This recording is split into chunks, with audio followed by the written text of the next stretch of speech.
Hello, welcome to the It's Your Life. I'm Dr. James Cooley, your host, and I tell you, I hope everybody had a wonderful, wonderful weekend. I know we did. Michelle and I. Michelle is currently in New York, and I'm currently in Temecula, California, right now. And we got an absolutely wonderful show that we're going to talk about today, and we got an absolutely fantastic guest. And what we're going to be talking about is senior homelessness and why is that a problem and what some of the things that we can do to try to help fix this problem. So I'm looking forward to having this topic because I think it's needed. It's needed all around the world. So wherever you're watching this platform from, whether you're watching from E360 television, YouTube, LinkedIn, Twitter, or over 25 other live streaming networks, welcome. And if you want to be part of the show, all you have to do is go to the comments, ask this great guest that we're going to introduce in a few minutes. Ask her any question that you like and just become part of the conversation. Before we even get started, I have to always bring my absolutely wonderful executive producer and co-host, Dr. Michelle Denise Cooley. How are you doing, Doc? I am fine. I am so glad you said Michelle Denise, not Denise Michelle. He's always teasing me. I'm like, don't ever call me by my middle name. My grandmother is the only one who can call me Denise.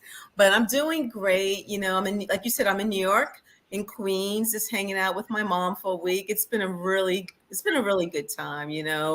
I need to come back here a little bit more often, spend some time with the mom, and my siblings, nieces and nephews. But it's great. The guest today, we're both East Coast people, but I'm gonna let her tell her story. But I'm really excited about the topic today. We've had this organization on the show before. We had the CEO speaking on it, and now we've got the COO, and she's going to tell us a little bit more about what the organization does and a lot of things about senior homelessness that maybe the public is not aware of. Yeah, we had the CEO, Paul Down and on, and he shared a whole lot of great things that the organization is doing, and I'm sure Melinda is going to share even more because I know it's been a lot of great things have been happening. So, Michelle, can you please introduce the title of the show, the purpose, and also this absolutely fantastic guest? Yes, so the title of today's show is Senior Homelessness is a Problem We Must Solve. And we're getting to know Melinda Forstey. She's a Chief Operating Officer of Serving Seniors. And just to let you know, 1 in 4 of San Diego's homeless adults is over the age of 55, and more than 40% are experiencing homelessness for the first time in their lives. And we're going to talk about the main cause of older adult homelessness. Some are economic, job loss, death, divorce, and a lot of other issues. And there's good news because there are new programs that are starting to address the needs of older adults experiencing homelessness. But let's talk about our amazing guest today, Melinda Forstey. She's the COO of Serving Seniors, where she's responsible for the oversight and overall management of all programs, services, housing operations, and human resources. And over the past 13 years at Serving Seniors, Forstey has spearheaded multiple affordable housing projects throughout San Diego County, as well as the expansion of Serving Seniors nutrition program, which grew from 650,000 meals to over 1.4 million in the last 3 years. She serves on the board of the National Association of Nutrition and Aging Services Program, a leading organization advocating for a wide range of essential health services and policies for senior health and well-being. Please welcome to the show the COO of Serving Seniors, Melinda Forstey. Welcome to the show, Melinda. Welcome to the show. It's an absolute pleasure having you on today, and I'm curious. I know our viewers and our listeners are curious to learn a little bit more about these issues and some of the things that your organization is doing to help combat this. And hopefully, the rest of the world, the rest of the country can pick up some pointers from you. So Melinda, can you tell our viewers and our listeners a little bit more about you? I know Michelle just wrote and just told about your great bio. Um, can you tell our viewers a little bit where you grew up and just something about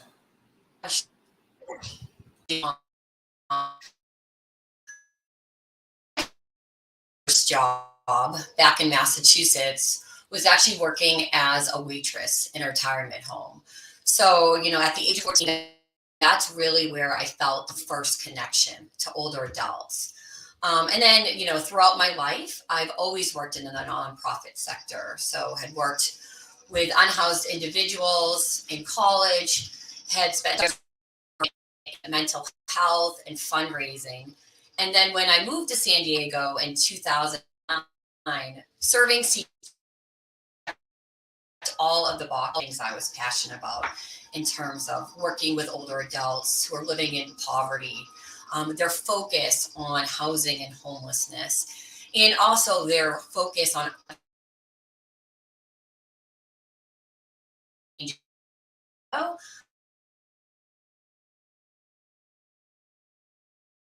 but throughout the state.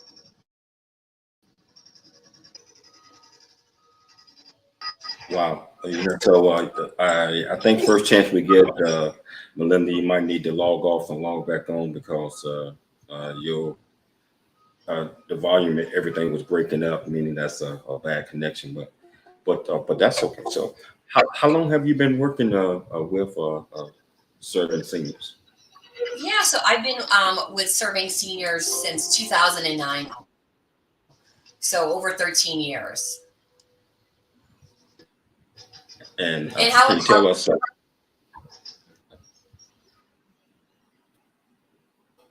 How's the volume? I think we are breaking up. Michelle, you're on mute. You're on mute. So Melinda, did you always have a passion to do philanthropy work, especially helping those that are less vulnerable and who need a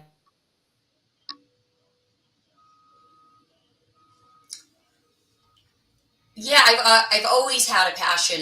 My mother is a teacher, and so at a young age was always involved in volunteering. So in addition to working with older adults at my first job, um, also volunteered at local nursing homes as well. Then volunteered throughout college, and again jumped right into the nonprofit field as soon as I graduated. wow. Okay. Tell us a little bit about serving seniors. Who started it and what is the mission of this amazing organization? Yeah, so Serving Seniors has been around since 1970. It was started by local church in a basement. And then over time, it has just grown exponentially. We grew from just serving meals at one site to now providing meals throughout all of San Diego County. So this is through a combination of community and senior centers. And we also provide over 1 million meals annually to homebound seniors. So similar to Meals on Wheels program, where again, those older adults are receiving 2 meals every day from our team. And we also provide case management services as well. Wow. Have there been any challenges as far as the organization, the goals and the mission that Serving Seniors wants to accomplish? What have you seen at the challenges along the way? Because I mean, it's such a huge problem, homelessness in general, but I know you're focusing on the senior homelessness. So what are the challenges as far as, I would say, funding or just making the public understand the urgency of this organization, what they want to do? Yeah. So older adults are the fastest growing demographic. And in addition to being the fastest growing demographic, the largest growing cohort of folks who are becoming homeless. So it is a major challenge. I think in terms of funding, we have been fortunate to really build up a network of great contributors and donors. But I also think one of the largest challenges is just that older adults really don't get a lot of attention.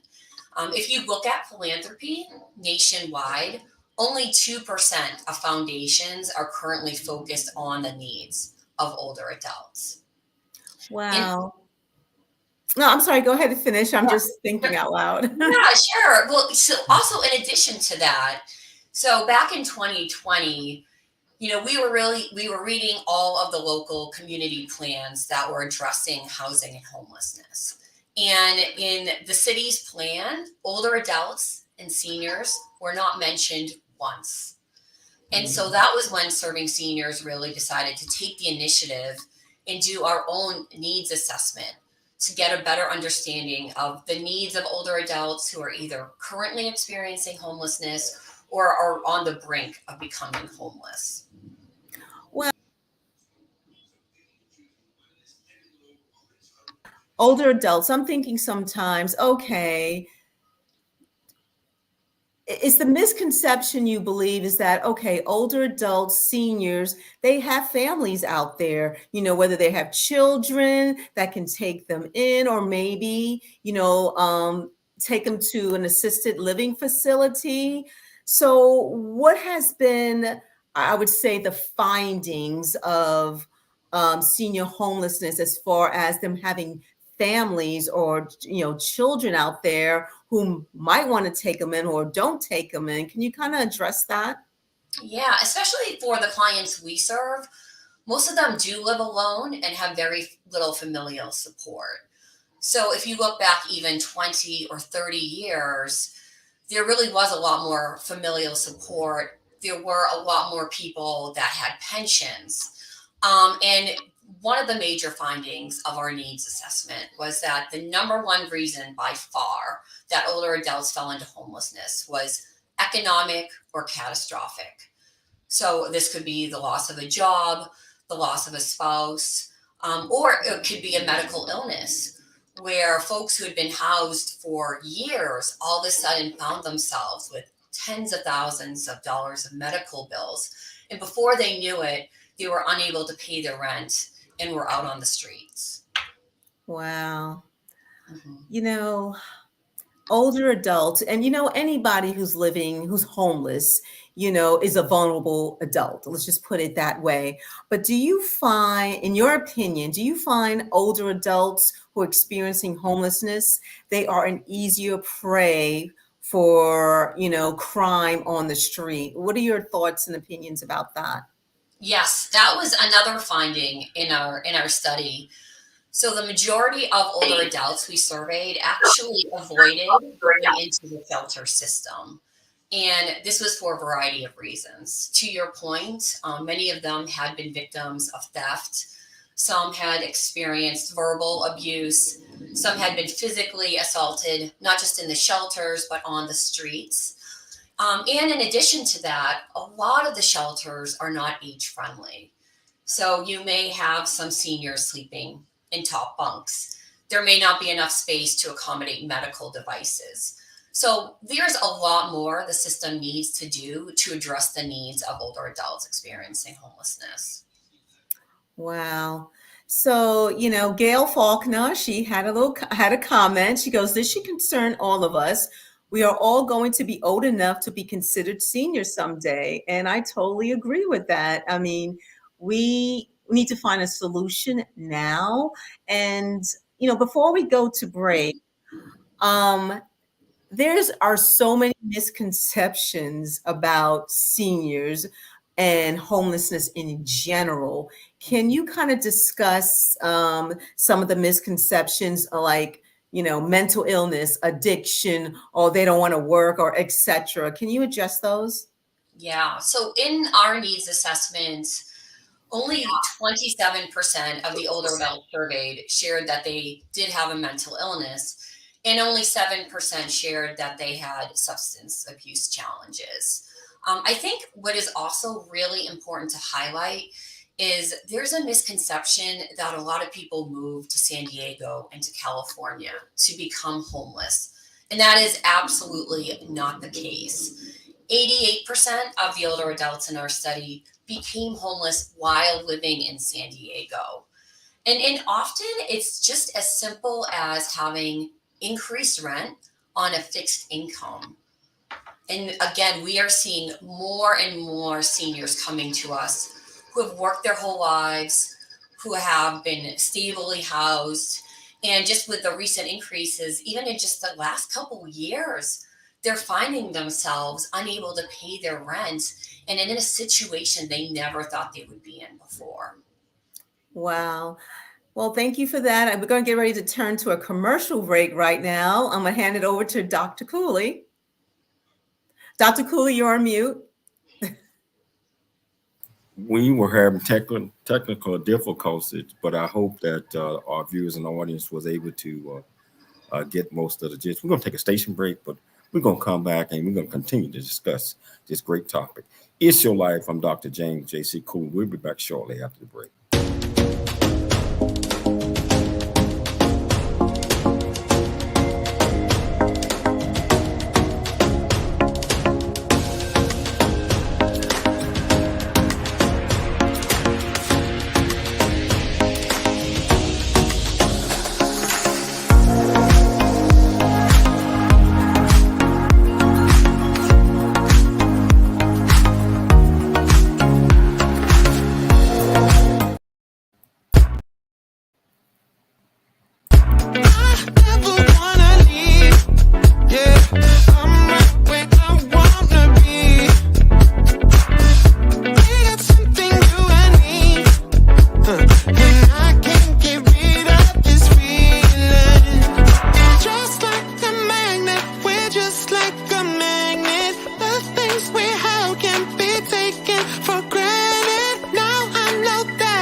Hello, welcome back to the James Cooley Show. It's Your Life. I missed out on most of that conversation that Melinda and Michelle was having, but I think we're back now. And I did pick up toward the end. This is so fantastic, all the great things that this organization is doing. And I have to agree with Gail when she said that we all should be concerned because hopefully, if God's willing, we all are going to age one day, and we all are probably going to be in a similar situation with some people where they need help, they need shelter, they need food, they need a lot of different things. So we have to be very cognizant of that. And so if you want to be part of this conversation, all you have to do is just go to the comments, ask Melinda any question that you like, and I promise you we'll get you an answer. Melinda, so you have played a role in helping open a new shelter for older adults within the city of San Diego. Can you tell us how this is going and just tell us a little bit about that? Yeah. So we have been open for just over 2 months now, and it's called a bridge shelter model. So really what this model is it's actually, it's called also a non-congregate model. So it's a former motel that's been renovated, and it provides each individual or household, because we do have some couples in there, with their own unit and their own restroom. And so this bridge model is taking folks who may have been in a traditional shelter or who are living off the streets and have a permanent housing solution already in place. So this could be a voucher, or this could be a unit that's still under construction but isn't ready yet.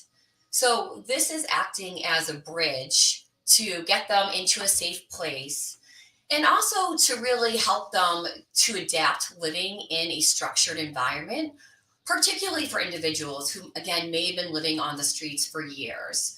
So while they're in our program, we have case managers on site. We provide 3 meals a day, and we're getting them connected to all different resources, helping them build their living skills, such as doing laundry, getting connected to transportation. And then the ultimate goal is for these individuals to move into permanent housing. And we are excited to share that just in the 2 months that the program's been open, we've already moved 4 individuals out. So already seeing a lot of success. Wow. Yeah, this is, so you kind of mentioned about new shelter. Um, why isn't the traditional shelters, what are some of the major issues that have to be upgraded in order to meet the need of our seniors that just are currently in the traditional shelters? Yeah, a lot of traditional shelters really are not age friendly. So they don't have accommodations for older adults where, having a bottom bunk or having space for their medical devices or even having those tailored services specifically for older adults in those shelters. And I know I was sharing with Michelle as well. One of the findings of our needs assessment was that in a lot of the traditional shelters, the seniors had been victims of theft, of verbal assaults, physical assault. And so that really became a deterrent for a lot of the seniors that we work with to actually enter the traditional shelter system. So I believe that you and Michelle might have talked about this, but why do a lot of seniors rather stay on the street or been staying on the street prior to moving into these shelters and these great places that you guys have for to accommodate them? Do some just want the independence and just want to do their own thing? Can we talk about that? Yeah, please. And I think it's really important to meet everyone where they're at. So there's a lot of different programs out now, such as like a safe camping program. So for some folks who have been living on the streets for years, maybe in a tent, that is where they're most comfortable now. So you really may need to have a phased approach with their comfort level. So maybe it's starting with more of a safe camping program and then moving into a more structured shelter. And then ultimately with the goal to transition into permanent housing. We have our flagship location in downtown San Diego, and every morning you would see about 20 to 25 of our clients who actually do choose to camp outside our wellness center. And that is primarily because it's well lit, they know the area, and it's really due to safety reasons. Melinda, I just thought of something. So I don't believe anybody wants to be homeless. Um, Now we're talking about our senior homelessness, and I know you said you have caseworkers on the organization. Is one of the challenges that the organization may deal with when they're working with the senior homelessness is the fact that you want to kind of like, I want to say change their mindset, but maybe there's just been, they're used to a certain thing. You can be used to something even though it's no good for you. But is that one of the challenges? As I would say, maybe do they have mental health workers on staff to maybe, deal and just have conversations and kind of change the mindset, even though maybe the seniors are used to and they have a sense of pride doing things on their own and they don't want help, but maybe the counselors will work with them to kind of change their mindset for safety reasons. Can you comment on that? Yeah, we do. We do have case managers on site, and we also work with a whole continuum of outreach case managers as well. I do think what is a little bit different with older adults versus other cohorts is the majority of the seniors that we work with are very motivated to get off of the streets. Again, most of the reasons they became unhoused was due to economic reasons. And so while, there are some that do have mental health challenges, and a much smaller percentage that have substance abuse challenges, they're very motivated to get off the streets. I think what is really hard is the fact that there's just not enough affordable housing at this time, right? And so that can be very disappointing to understand. Hey, we can get you on the wait list, say for a voucher, but that's 11 years. So that can seem very daunting. And that's why we also really want to take a look at utilizing all different approaches to address this issue. You mentioned how long was that waiting list? Yeah, so for a Section 8 voucher in San Diego, it's about 11 years on the wait list. Wow, that's a long time. So by building, putting up and building more affordable houses, that can also probably reduce that list down, that wait time tremendously. Yes. And that's why affordable housing is by far the best solution. But we also know it takes a long time to build affordable housing. And that's why we do need to look at a variety of interim solutions in the meantime. So how do you guys go about prioritizing the people who's going to move in first? Is there a system in place for that? Or? There is a system, yeah. So we also have what's called a transitional housing program. And while clients are in this program, they are staying at what's called a single room occupancy hotel. And that rent is actually covered by vouchers. So while they're in that program, they're able to save up money. They meet with our case managers each week. They're able to receive meals from us, and we also connect them to what other additional resources they may need. So the goal for that program was between 3 to 4 months. Now we're seeing folks anywhere between 6 to 8, even 10 months because of the lack of affordable housing. So that is certainly one program where we are prioritizing folks to move into our affordable housing programs. Wow. So would you say that this is a problem not just in San Diego, but all over the country? All over the country, 100%. Have you all looked at any other states to see what type of models that they might be having that might help benefit you all in the planning this affordable housing, building affordable housing? So we have had discussions. I think affordable housing is a challenge nationwide just because of all of the different funding sources you need to build affordable housing. Typically in California, it can take anywhere between 5 to even over 7 years to build affordable housing. We are lucky. We know that the state has made a commitment to infuse billions of dollars to build more housing, but we also have to think outside the box. So we do know that within the state of California, they've also made it easier for folks to build what's called accessory dwelling units. So if you do have a single family home, you can essentially build what we would call a granny flat. And so we need to look at expanding the housing stock in a variety of ways. And then also look at expanding all of the different programs that are out there for folks who are currently experiencing homelessness. Wow, this is such amazing. It need all of us, everybody, to join in and help do their portion. We're gonna take a station break, but we're gonna come back and we're gonna pick it up with Melinda and continue to talk about this great topic. If you want to be part of the conversation, just go to the comments, ask her any question that you like. It's Your Life. We'll be back shortly after the break.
Noah Dingley here, producer of The James Cooley Show, It's Your Life. And the new audio version of James' book, Country Boy, City Boy, A Journey That Ain't Over Yet, is a must-have. James shares his true life story of struggle and success in America. It's both a cautionary tale and a roadmap to achieving the American dream. Get the new audio version of Country Boy, City Boy, A Journey That Ain't Over Yet by James Cooley on Amazon.com or wherever audiobooks are sold.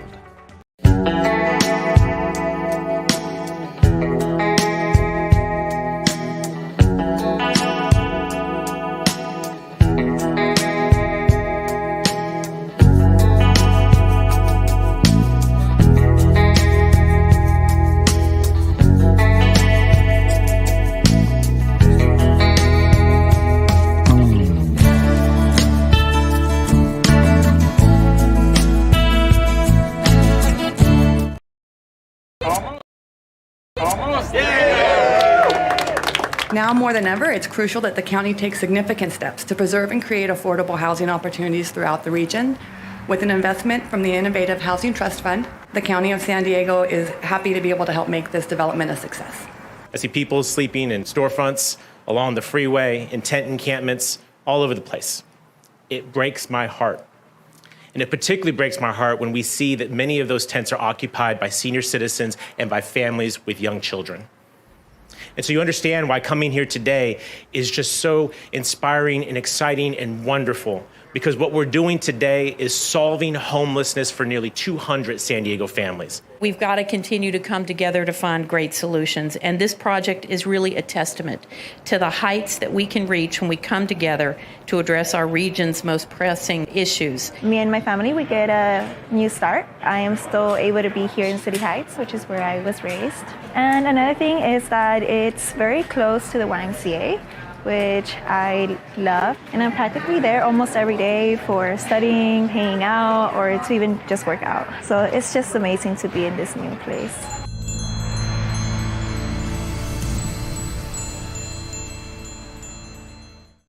Hello, welcome back to James Cooley Show. It's Your Life. Melinda, that is the thing that your organization is doing is so fantastic. And I wish that it was a way that we can cut down that 5 to 7 year time frame where it take to build affordable housing. So what are some of the other things that you all are doing to help assist in that slowdown process? Do you guys have agreements with other surrounding cities that might be able to help some of the residents of San Diego, especially the senior population, out during the time that they're waiting on these houses to be built? Yeah, I think one of the most effective techniques is actually also to look at homelessness prevention. And one of the major findings from our needs assessment was that more than half of the individuals surveyed shared if they had just had an extra $300 a month in rental assistance, that would have prevented them from falling into homelessness in the first place.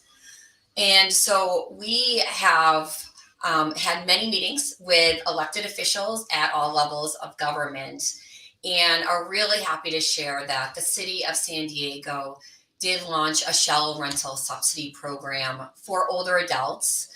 And coming up in May, the county will also be adding a shallow rental subsidy for older adults.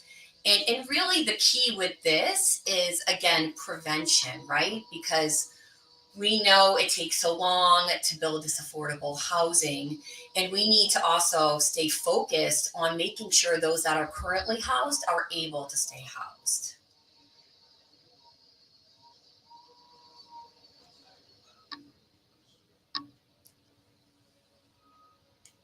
I was on mute, sorry. That's okay. Can you tell us about Harris Senior Residence in City Heights? Yes. So this is our newest project, and we partnered with Price Philanthropies to open up really a first of its kind intergenerational housing campus, if you will. So this includes 117 units of housing for older adults and 78 units for families. And throughout the campus, there are lots of different spaces, both indoors and outdoors, to have community programming, to have socialization, and to really bring all those different generations together. I also want to add, it's a beautiful property, and affordable housing, can be beautiful. You can leverage these resources in an efficient and effective way. And just because it is affordable housing does not mean that everyone there should not have a place to live with the utmost dignity and with access to incredible services. I'm glad you said that because, like, for instance, sometimes when the public hears about, let's say, Section 8 or affordable housing, it's always viewed as negative, or that it's going to be, dirty or trashy or just not, not decent. So I'm glad you said that. Can you comment on safe parking lots? Are safe camping spaces practical in your opinion?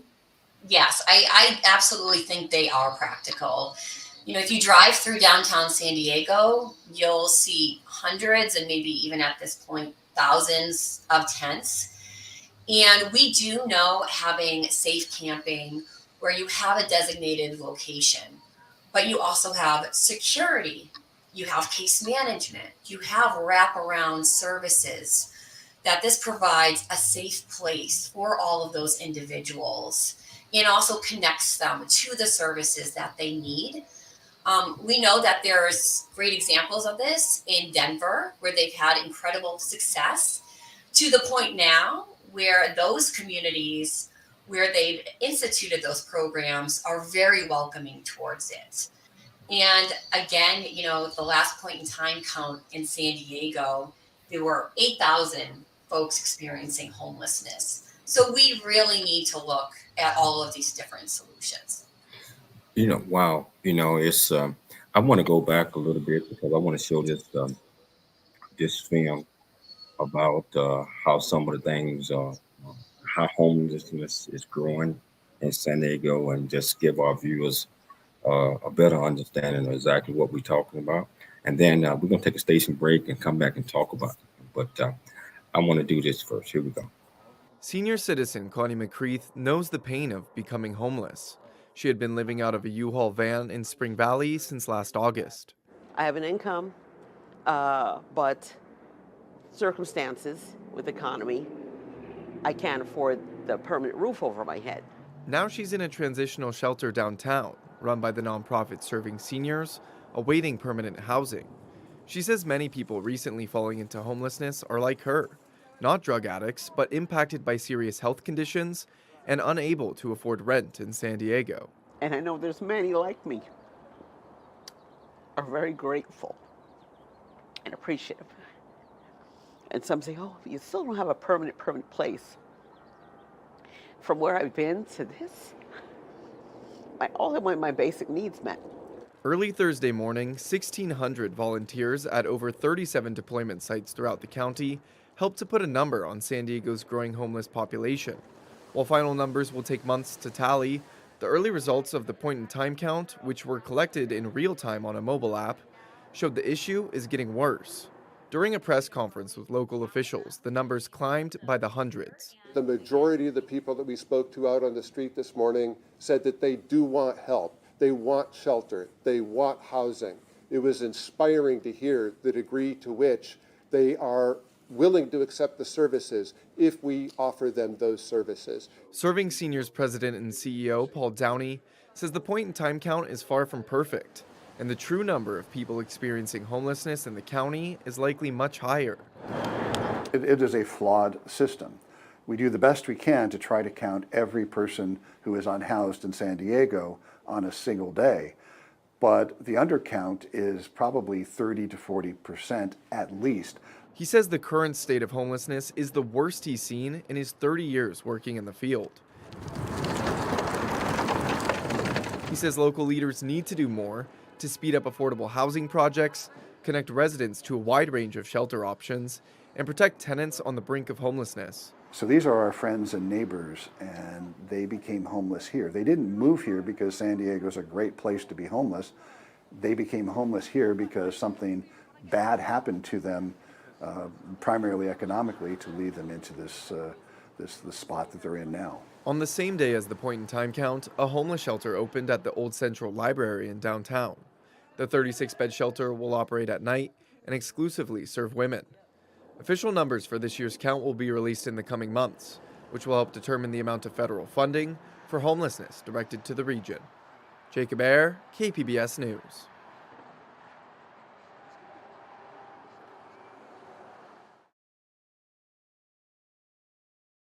Melissa, that is so painful to watch. All of those folks, and it could be any of us that just, because the situation, the cost of living, especially in San Diego, the cost of living is so expensive that it's kind of hard to keep up where you're able to pay your bills and also buy food and keep the light on and et cetera. And I think that this is a kind of like a pandemic where we all need to come together because it's all about loving each other, chipping in, helping each other out, and to make sure that our loved ones and potentially one day us will not have to go through those type of things. But we have affordable homes, housing facilities to continue to live a healthy lifestyle. We got about 1 minute before the break, but what are your thoughts on that? Yeah, I think, now more than ever, the community needs to get involved. We see this is a huge problem everywhere, in every city, in rural America, in every state, and really understanding what are the root causes of this issue, and also what can everyone do on an individual level to help, whether that's volunteering locally, whether that's donating to their favorite organization, or just spreading awareness about all of the reasons why folks find them unhoused, and really removing that stigma as well. Yeah, you're absolutely right. So when we come back, we're going to talk about some of the things that people can do to help out. And you mentioned volunteering, but also funding, or they can donate funding to this cause. So I want to talk about that when we get back. And if you want to be part of the conversation, all you have to do is go to the comments, ask Melinda any question that you like. We'll see you shortly after the break. It's your life.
Turn it up.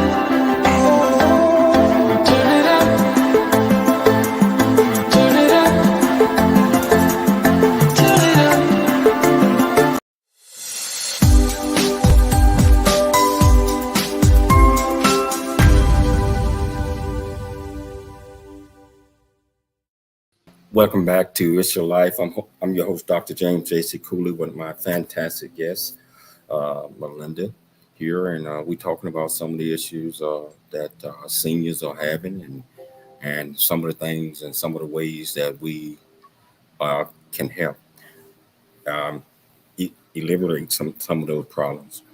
Um, Melinda, I know you said that every portion of the government, in some type of way, I'm talking state, federal, and local governments, are working together to help resolve some of these issues. What are some of the things I was looking at? Uh, you mentioned something about shadow subsidizing. Um, First of all, what is that, and what does it do? So, shallow rental subsidies provide a smaller amount to help subsidize rent. So, this is a little bit different than what would typically be, say, a Section 8 voucher. And what this does is it provides a set amount. So, it may be $300 or $500 a month, and it pays the rent directly to the landlord. And what this does is it enables the individual to now utilize that 300 or 500 or whatever the amount may be to spend that on most likely basic needs, such as food, such as transportation, such as medical costs. One of the major findings of our needs assessment was that 60% of the clients we surveyed went without one or more of those basic needs to meet their rent.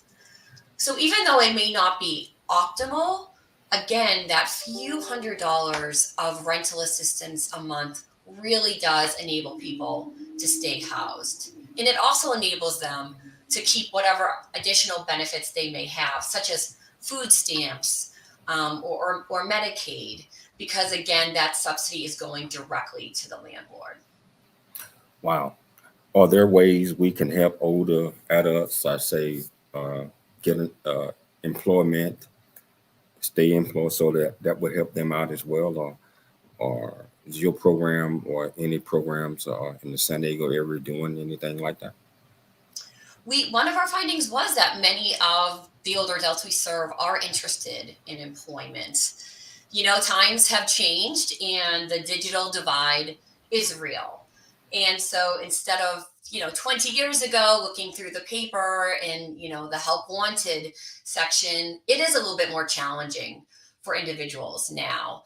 And so I think it is connecting older adults to those resources, whether it's connecting them to Wi-Fi or connecting them to a smart device, or connecting them to a program that can help clients navigate the system, load up their resume, apply for those online jobs, because there really is an appetite for that.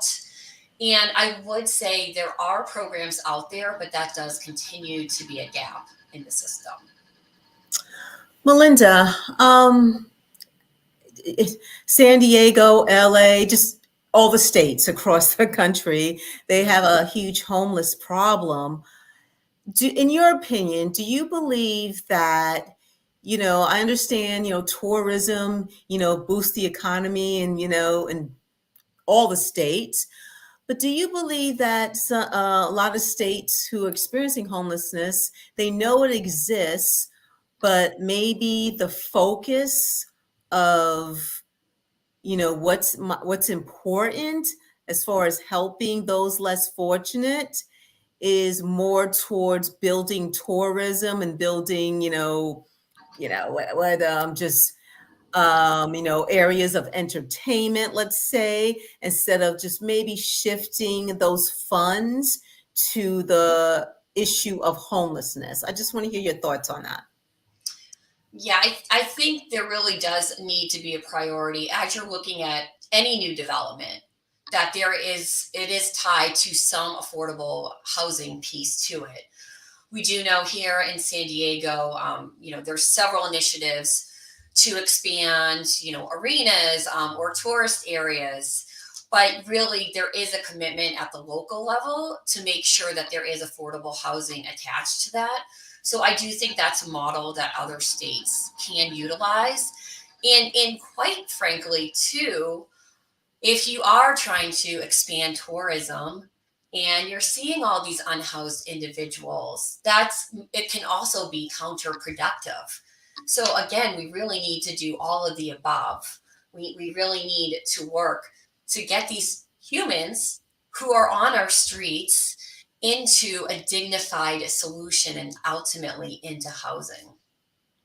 Has serving seniors faced challenges as such? There are people who live in nice neighborhoods everywhere, but maybe they do not prefer a transitional home or affordable housing in their neighborhoods because there might be some concern of property values, the misconceptions that crime is going to increase. Have you heard anything, or heard about the myths and the misconceptions about that? Yeah, I mean, NIMBYism, not in my backyard, is a real challenge. And we have encountered it with several of the projects that we've worked on. So I think that's why it's really critical as a member of the community for folks to educate themselves and educate their neighbors that building affordable housing, providing these services only enriches neighborhoods. And often as well, it's already in people's backyards. So why not provide a safe place with those wraparound services to really address the problem? Wow, we're down to the last few minutes of the show. Can you tell our viewers how has working with serving seniors changed your life? Yeah. So, the name of our organization is Serving Seniors, and we do serve our seniors, but they serve us right back. I mean, the individuals we serve are some of our most dedicated volunteers. They are very civically engaged. You'll often see our clients at City Council. They go up to Sacramento to lobby, and they really look out for each other. They're the eyes and ears of their community. And, so many times older adults are overlooked, right? Their voices aren't heard.